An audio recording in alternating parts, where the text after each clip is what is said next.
আসসালামু আলাইকুম। শিমু কিচেনে সবাইকে স্বাগত জানাচ্ছি।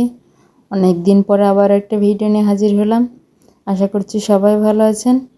আজকে আপনাদের সাথে শেয়ার করব বাসায় মেহমান এসেছিল, তার জন্য কী কী রান্না করলাম তারই রেসিপি। আজকে এখানে আমি খাসির মাংস, পোলাও এবং রোস্টের রেসিপি শেয়ার করব। এই জন্য প্রথমে আমি একটা প্রেসার কুকারের মধ্যে 1.5 কেজি পরিমাণ খাসির মাংস নিয়ে নিয়েছি।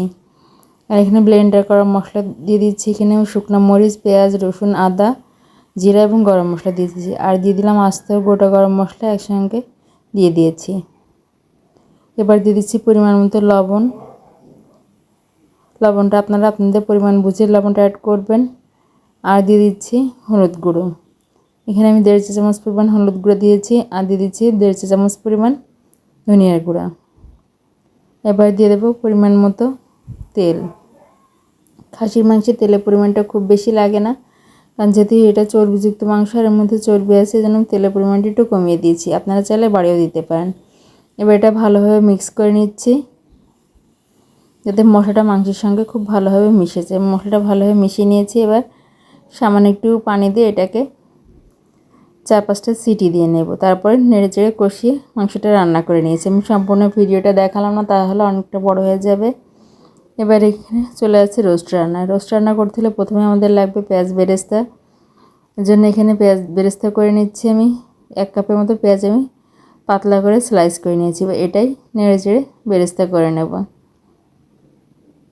পেঁয়াজ বেরেস্তা করতে একটু সময় লাগে। পেঁয়াজ বেরেস্তাটা একটু ধৈর্য সহকারে করার চেষ্টা করবেন। আর অনেক দিন পরে আবারও ভিডিও করছে। যারা এতদিন আমার ভিডিওর জন্য অপেক্ষা করেছেন এবং আমার চ্যানেলে নিয়মিত ভিডিও দেখেছেন, তাদের সবাইকে অসংখ্য ধন্যবাদ। আশা করছি আমার আজকের এই ভিডিওটাও সবার ভালো লাগবে। আমার পেঁয়াজ বেরেস্তাটা হয়ে এসছে। এ পর্যায়ে এটা তেল থেকে তুলে নেব, তা না হলে তেল থেকে তোলার পর কালারটা আরও ডার্ক হয়ে যাবে আর খেতে ভালো লাগবে না। আমি চুলাটা বন্ধ করে দিয়েছি এবং বেরেস্তাগুলো তেল থেকে উঠিয়ে নিচ্ছি। বেরেস্তা ভাজা তেলে এবার আমি আগে থেকে লবণ দিয়ে ম্যারিনেট করে রাখা চিকেনটা ভেজে নেব। আজকে আমি দেশি মুরগি দিয়ে রোস্টটা রান্না করব। একে একে এর মধ্যে আমি যেগুলো চিকেন ধরে সেই পরিমাণ মুরগিগুলো দিয়ে দিচ্ছি। আমি একটু সরিয়ে দিচ্ছি যাতে এখানে আমি আরও একটা চিকেনের পিস দিতে পারি।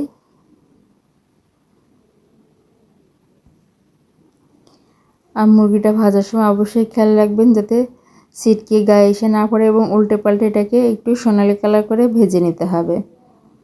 খুব বেশি ভাজবেন না, তাহলে কিন্তু আবার এটা শক্ত হয়ে যাবে। আর অবশ্যই সাবধানে ভাজবেন, কারণ চিকেন রোস্ট ভাজতে গেলে কিন্তু অনেক সময় গায়ে ছিটকে লাগতে পারে। আমি সবগুলো রোস্ট ভেজে তুলে নিয়েছি। এবার রোস্ট ভাজা তেলের মধ্যে আমি বাকি মশলাগুলো দিয়ে দেবো। আপনাদের তেলের পরিমাণ বেশি থাকে তাহলে তেলটা কমিয়ে নিতে পারেন। এখানে আমি কিছু গোটা গরম মশলা দিয়ে দিলাম, দারচিনি, এলাচ, তেজপাতা এবং গোলমরিচ। গোটা গরম মশলা একটু ভেজে নিয়েছি। ভেজে এবার এর মধ্যে প্রথমে দিয়ে দিচ্ছি আমি পেঁয়াজ বাটা। এখানে প্রায় 1/2 কাপের মতো পেঁয়াজ বাটা দিয়েছি। পেঁয়াজ বাটাটা দিয়ে একটু ভালোভাবে নেড়েচেড়ে মশলার সঙ্গে মিশিয়ে নিয়েছি। এখানে কালারটা একটু কালচে দেখা যাচ্ছে, কারণ রোস্ট ভাজা তেল এর কারণে কালারটা এমন হয়েছে। এবারের মধ্যে দিয়ে দিচ্ছি আদা রসুনের পেস্ট। আদা রসুনের পেস্ট দিয়েছি 2 টেবিল চামচ। দিয়ে ভালোভাবে আবারও নেড়েচেড়ে কষিয়ে নিচ্ছি, যাতে মশলার কাঁচা গন্ধটা না থাকে। এই পর্যায়ে মশলাটা খুব ভালোভাবে কষাতে হবে, তাহলে আর মশলার কাঁচা গন্ধটা থাকবে না। ভালোভাবে মশলাটা নেড়েচেড়ে কষিয়ে নিয়েছি। এবার এর মধ্যে অন্যান্য উপকরণ অ্যাড করে দিচ্ছি। এবার দিয়ে দিচ্ছি শুকনো মরিচের গুঁড়া। এখানে ঝালটা আপনাদের পছন্দ অনুযায়ী দেবেন। আমি 2 চা চামচ পরিমাণ শুকনো মরিচের গুঁড়া দিয়ে দিয়েছি। আর আজকে রোস্টটা আমি একটু টক ঝাল মিষ্টি করব, এর জন্য আমি পরবর্তীতে মিষ্টিটা অ্যাড করব। মশলাটা দিয়ে ভালোভাবে কষিয়ে নিয়েছি। এবার দিয়ে দিচ্ছি ধনিয়ার গুঁড়া। ধনিয়ার গুঁড়াটা দিয়ে আবার একটু ভালোভাবে নেড়েচেড়ে মিক্স করে নেব। তারপরে দিয়ে দিচ্ছি জিরা বাটা। জিরা বাটার পরিমাণটা একদমই কম দিয়েছি, এতে করে রোস্টের মশলার যে ঘ্রাণটা নষ্ট হতে পারে, এই জন্য আমি জিরা বাটার পরিমাণটা কম দিয়েছি। সমস্ত মশলা ভালোভাবে কষানো হয়ে গেলে যখন তেলটা উপরে উঠে আসবে, সে পর্যায়ে আমি এর মধ্যে আগে থেকে মিক্স করে রাখা রোস্টের মশলা এবং টমেটো সস একসঙ্গে মিক্স করে রেখেছিলাম, সেই মিশ্রণটা এর মধ্যে দিয়ে দিচ্ছি। আমি এখানে টমেটো সস এবং রোস্টের মশলা একসঙ্গে মিক্স করে রেখেছিলাম, সেটা দিয়ে আবারও ভালোভাবে নেড়েচেড়ে কষিয়ে নিচ্ছি। আর যতক্ষণ না মশলার উপরে তেল ভেসে উঠবে ততক্ষণ কিন্তু মশলাটা ভালোভাবে কষাতে হবে। এই পর্যায়ে আমি একটু মশলার বাটিটা দিয়ে একটু পানি দিয়ে দিলাম, এতে করে মশলাটা আরও ভালোভাবে কষানো হবে। দেখুন আমার মশলাটা কিন্তু ভালোভাবে কষানো হয়ে গেছে আর তেলটাও ছেড়ে দিয়েছে। এই পর্যায়ে এবার আমি এখানে আগে থেকে ভেজে রাখা মুরগিগুলো পিসগুলো আমি এর মধ্যে দিয়ে দিচ্ছি। চিকেনটাকে মশলার সঙ্গে খুব ভালোভাবে নেড়েচেড়ে কষিয়ে নিতে হবে,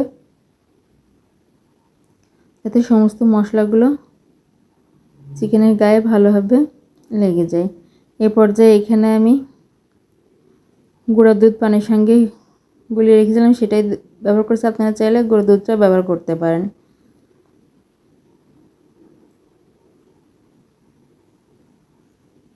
ওইটা দিয়ে বেশ কিছু সময় জাল করব।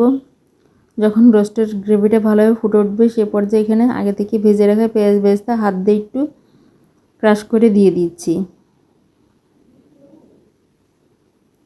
এখানে আমি অর্ধেকটার বেশি পেঁয়াজ বেরেস্তা এ পর্যায়ে দিয়ে দিচ্ছি, আর বাকিটা আমি নামানোর আগে ব্যবহার করব।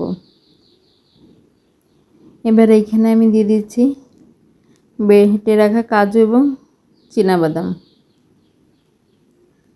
এই পর্যায়ে বাদামের পেস্টটা দিলে রোস্টের টেস্টটা অনেক ভালো আসে।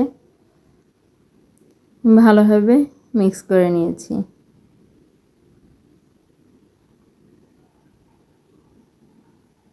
আর দিয়ে দিচ্ছি 1 চা চামচ চিনি। আজকে রোস্টে যেহেতু টক ঝাল মিষ্টি বানাবো, এর জন্য এর মধ্যে আমি চিনি ব্যবহার করছি। এবার চুলা মিডিয়াম আছে, এটাকে বেশ কিছু সময় রান্না করবো। আমি নামানোর আগে দিয়ে দিচ্ছি 3টা কাঁচামরিচ। কাঁচামরিচটা আমি একটু মাঝখান থেকে ভেঙে দিয়েছি, এতে করে রোস্টের গ্রেভির মধ্যে কাঁচামরিচে খুব সুন্দর একটা ফ্লেভার আসবে। এখন আমাদের রোস্টটা কিন্তু প্রায় হয়ে এসেছে। এখানে চুলাটা বন্ধ করব। নামানোর আগে এখানে উপর থেকে আরও কিছুটা পেঁয়াজ বেরেস্তা দিয়ে দিচ্ছি। এই গ্রেভিটা ঠান্ডা হলে আরও কিছুটা কমে যাবে। আর অলরেডি আপনারা দেখতে পাচ্ছেন মশলাতে কিন্তু তেলটা ছেড়ে দিয়েছে গ্রেভিতে। রোস্ট রান্না শেষ, এবার আমরা পোলাও রান্না করব।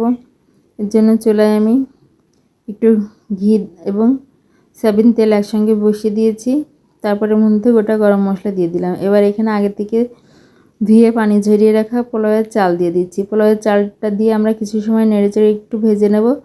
খুব বেশি সময় ভাজবো না, জাস্ট হালকা একটু ঝরঝরে হলে কিন্তু আমাদের এটা ভাজা হয়ে যাবে। খুব বেশি সময় পোলাওয়ের চাল ভাজার দরকার নেই, কিছুটা ঝরঝরে হলে পোলাওয়ের চালটা ভাজা হয়ে যায়।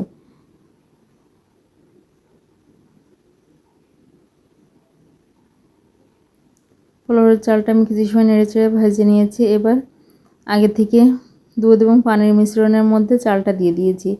দিয়ে যখন চাল এবং পানিটা একদম সমপর্যায়ে লেভেল হয়ে গেছে মাখা মাখা, তখন আমি চুলাটা বন্ধ করে এটাকে ঢেকে দিয়েছি।